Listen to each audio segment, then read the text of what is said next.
आदाब नाजरीन, मैं हूं इम्तियाज़ खलील और आप देख रहे हैं वॉइस ऑफ उर्दू।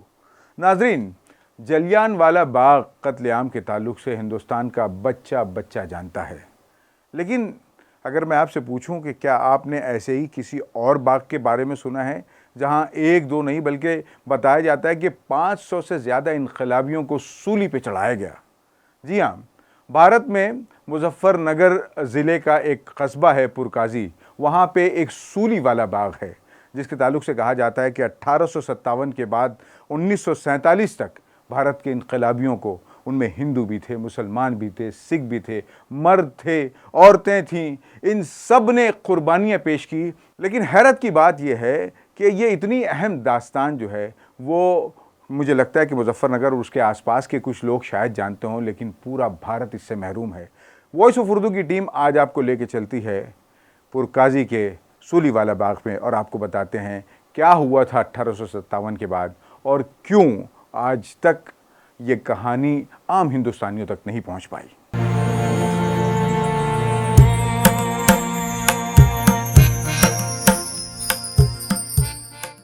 13 अप्रैल सन 1919 अमृतसर के जलियांवाला बाग में ब्रिटिश सरकार के जालिमाना रोलेट एक्ट के खिलाफ पुरअमन प्रोटेस्ट कर रहे 20,000 निहत्थे हिंदुस्तानियों पर जनरल डायर ने गोलियां चलाने का हुक्म दिया और आन की आन में 379 मासूम कत्ल कर दिए गए। ये तो वो तादाद थी जिसे अंग्रेज बताते थे, जबकि हकीकत में जलियांवाला बाग में 1,500 से ज्यादा आजादी के मतवालों को शहीद किया गया था और इस शहादत को कोई हिंदुस्तानी फरामोश नहीं कर सकता। जलियांवाला बाग के वाक़े से 62 बरस पहले 10 मई सन 1857 के रोज मेरठ की ब्रिटिश फौजी छावनी में हिंदुस्तानी सिपाहियों ने बगावत कर दी। ये बगावत बहुत जल्द मेरठ से निकलकर मुल्क भर में फैल गई। मेरठ से लगे मुजफ्फरनगर में भी इनकलाबियों ने बटरफील्ड नामी अंग्रेज अफसर को कत्ल कर दिया, जिसके बाद रुड़की की कंटोनमेंट से मजीद सिपाही बुलाए गए, लेकिन उस फौजी टुकड़ी पर भी कस्बा पुरकाजी के क्रांतिवीरों ने हमला करके फौजियों को कत्ल कर दिया, जबकि उनका सारा असलहा पास के गांव खादर के दलदल में फेंक दिया।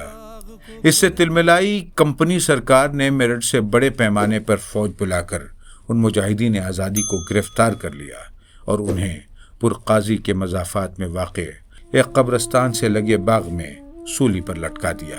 उसके बाद पुरकाजी के अलावा मेरठ, थाना भवन, सरधना, शामली और मुजफ्फरनगर के फ्रीडम फाइटर्स को यही सूली चढ़ाने का सिलसिला शुरू हुआ और यह सिलसिला सन 47 में आज़ादी हासिल होने से एक दिन पहले तक जारी रहा। इसीलिए ये बाग सूली वाला बाग के नाम से मशहूर हो गया। तो कुल मिला के सूली वाला बाग की हिस्ट्री ये है, तो अंग्रेज़ों पे हमला करके उनसे जब हथियार छीन लिए थे तो अंग्रेज़ों ने क्रांतिकारियों को काबू में करने के लिए अपनी मेरठ से टुकड़ियाँ बुलाई और जगह से अपनी अंग्रेज़ों ने टुकड़ियाँ बुलाई और मेरठ, सरधना, मुजफ्फरनगर, शामली, थाना भवन, मुजफ्फरनगर जो आसपास के इलाके थे, यहाँ से क्रांतिकारियों को पकड़ के लाया जाता था और इस जगह पे सूली वाला बाग को उन्हें सूली पे चढ़ाया जाता था। 1857 से लेके देश की आज़ादी तक, जिस दिन 1947 में देश आज़ाद हुआ, जब तक यहाँ पर अंग्रेज़ों ने सूली पे चढ़ाया है और इसके अंदर सैकड़ों लोगों को शहादत दी गई है, जिसके अंदर मर्द भी थे, औरतें भी थीं और हिंदू, मुस्लिम, सिख सभी समाज के लोगों को यहाँ पे शहीद किया गया है। शोभाराम त्यागी जी नाम के क्रांतिकारी थे, उन्हें ज़मीन में गाड़कर उन्हें कुत्तों से फड़वाया गया। मकामी लोगों के मुताबिक सूली वाला बाग में 500 से ज्यादा इनकलाबियों को फांसी के फंदे पर लटकाया गया था। हैरत की बात है कि आज़ादी हासिल होने के 79 बरस बाद भी आम भारतीय न इस जगह के बारे में कुछ जानते हैं, न ही क्रांतिवीरों की कुर्बानियों के बारे में। तारीख के सफ़हात भी इस बारे में खामोश हैं। हालांकि मुजफ्फरनगर के इंट्रोडक्शन में छपी मुजफ्फरनगर दर्शन किताब में इसकी पूरी तफसील मिलती है और इसे ज़िले के तारीखी मकाम का दर्जा भी दिया गया है। इसी के साथ साथ पुरकाजी के बहुत से बुजुर्ग इस बात की गवाही देते हैं कि उन्होंने अपने बुजुर्गों से सुना है कि सूली वाला बाग में आज़ादी के मतवालों को अंग्रेज सूली चढ़ाते थे।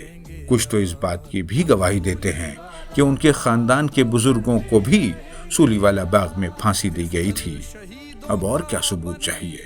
लेकिन जो मैंने सुना अपने बाबा से, अपने पिताजी से है। तो मतलब कहने का वो बताया करते थे कि भैया ये अंग्रेज़ सर गवर्नमेंट थी और वो स्वतंत्रता सेनानी जो थे, आज़ादी के दीवाने, उनको गंभीर आरोप लगा के और उनको यहाँ ला करके मतलब कहने का वो फांसी दिया करते थे। देखिए, मैंने एक तो सुना, एक अपने आम तरीके से, एक अपने ख़ानदान से सुना, क्योंकि मेरे ख़ानदान के एक शख्स यहाँ शहीद हुए हैं। लगभग सन 62 से हम ये देख रहे थे, जब उधर लोग जाते थे तो सूखे हुए पेड़ों पर कटवे लगे हुए थे, लोहे के कुंडे। तो हमने बुजुर्गों से उधर से पूछा तो कहते थे कि यहाँ जो है लोगों को सूली दी जाती थी, अंग्रेज़ों के टाइम में सूली दी जाती थी और लोगों को यहाँ फांसी तक मतलब दी गई है और इसलिए इसका नाम सूली वाला बाग पड़ा है। हालांकि पूरा शहर इस जगह को सूली वाला बाग कहता है, लेकिन सन 2016 से पहले इस जगह को कोई मकाम नहीं मिल सका था। अपने बुजुर्गों की गवाहियों की बुनियाद पर ज़हीर फारूकी, चेयरमैन पुरकाजी नगर पंचायत ने बीड़ा उठाया कि इस जगह को शहीद स्मारक बनाया जाए। यहाँ पहली बार तिरंगा परचम फहराया गया। इस बात के लिए भी प्रशासन से बड़ी लड़ाई लड़नी पड़ी। आज उसी जगह जहाँ सूली दी जाती थी एक खूबसूरत स्मारक बनाया गया है, जबकि इसके पास मौजूद दलदल का ब्यूटिफिकेशन करके इसे वाकई एक बाग बना दिया गया है। बाग के दोनों जानिब बड़े बड़े बैनर्स लगाकर उसकी तारीख भी लिख दी गई है और जो 74 शहीदों के नाम मिल सके उन्हें भी दर्ज किया गया, ताकि नई नस्ल को इस जगह की तारीख पूरी तरह मालूम हो सके। यहाँ हर साल 15 अगस्त और 26 जनवरी के मौक़ों पर हिंदुस्तानी परचम लहराया जाता है, जबकि 23 मार्च यानी शहीद दिवस के दिन उन शहीदों की याद में शानदार प्रोग्राम रखा जाता है। हमने 2016 से लेकर अब 2026 तक लगातार 10 साल से हम इस ऐतिहासिक स्थल पर हर साल 26 जनवरी और 15 अगस्त को हज़ारों की तादाद में यहाँ पे ध्वजारोहण करते हैं। पूरे आसपास के देहात के सब देशभक्त यहाँ उमड़ पड़ते हैं और एक ऐतिहासिक ध्वजारोहण कार्यक्रम होता है। सूलीवाला बाग की हिस्ट्री से जुड़ी हुई तोप भी निकली थी, वो भी सारे नेशनल चैनलों पे प्रोग्राम ही आते हैं। और हम हर साल मेमोरेंडम जो हमारे प्रशासनिक अधिकारी होते हैं डिस्ट्रिक्ट मजिस्ट्रेट के माध्यम से राष्ट्रपति, प्रधानमंत्री और मुख्यमंत्री महोदय को हम भेजते हैं। लेकिन जो डे 1 में डिसीजन था गवर्नमेंट का, वही आज भी है कि शहीदों के लिए कुछ नहीं है। पुरकाजी शहर के लोगों की अब यही आरजू है कि इस जगह को सरकारी सतह पर शहीद स्मारक घोषित किया जाए और यहाँ कुर्बानी पेश करने वाले शहीदों को शहादत का दर्जा दिया जाए। पिछले 10 साल से हर शहीद दिवस के मौके पर प्रशासन को मेमोरेंडम दिया जाता है, बल्कि कुछ बुजुर्गों ने एहतजाज करते हुए खुद अपने गले में फांसी का फंदा लगाकर यह मुतालबा किया, लेकिन एक वादे के सिवा अब तक इन शहीदों को उनका मकाम नहीं मिल सका। मैंने बजाते खुद एक बार जब ये मौका आया तो हमने सब ने यहाँ के और ज़िले के लोगों को, जिसमें टिकैत साहब भी मौजूद थे, उस वक्त मैंने ये कुर्बानी दी थी और मेरे साथी और भी थे कि हमने फांसी का फंदा अपने गले में डाल करके ये मांग की थी कि हमको फांसी दे दी जाए या इसको आज़ादगी दे दी जाए, इसकी मान्यता इसको मिल जाए। इसको जो है, इसको तो एक ऐतिहासिक स्वरूप मिलना चाहिए। कस्बा पुरकाजी को मतलब इतिहास में इसका नाम दर्ज होना चाहिए और सूलीवाला बाग को उसका स्थान मिलना चाहिए। बस हमारा तो यही है कि जिन लोगों ने कुर्बानी दी है वो उनका खून रंग लाना चाहिए और लोगों को, बच्चों को, आगे पीढ़ी को ये मालूम होना चाहिए। अफसोस होता है कि प्रशासन कातिल अंग्रेजों के दफ्तरी रिकॉर्ड पर इन शहीदों के नाम तलाश करता है, जबकि हिंदुस्तानियों की गवाही को रद्द करता है। हालांकि पिछले बरसों क्रांतिकारों के जरिए अंग्रेजी फौज से छीने गए हथियारों को पुरकाजी कस्बे के हरी गांव से बरामद भी किया गया। उस मौके पर सारा शहर तोप को देखने के लिए उमड़ पड़ा था। एक जश्न का समा था। मशहूर किसान लीडर राकेश टिकैत ने मकामी लोगों के साथ मिलकर इस तोप को सूलीवाला बाग के शहीद स्मारक पर रखने की मांग भी की थी, लेकिन वो भी अब तक पूरी नहीं हो सकी। देखो, इसमें करीब हम कई साल से इसमें लगे थे, 4-5 साल से, और गांव वालों ने, खेत वालों ने ये बता था कि यहाँ पे अंग्रेजी हुकूमत के टाइम पे यहाँ पे तोप इन जंगलों में दबी हुई है। पर्टिकुलर इस खेत के मालिक ने बताया, जो यहाँ पे मौजूद है हमारे साथ में, विनोद जी ने। और आज पूरी मेहनत के साथ में यहाँ पे खुदाई करी।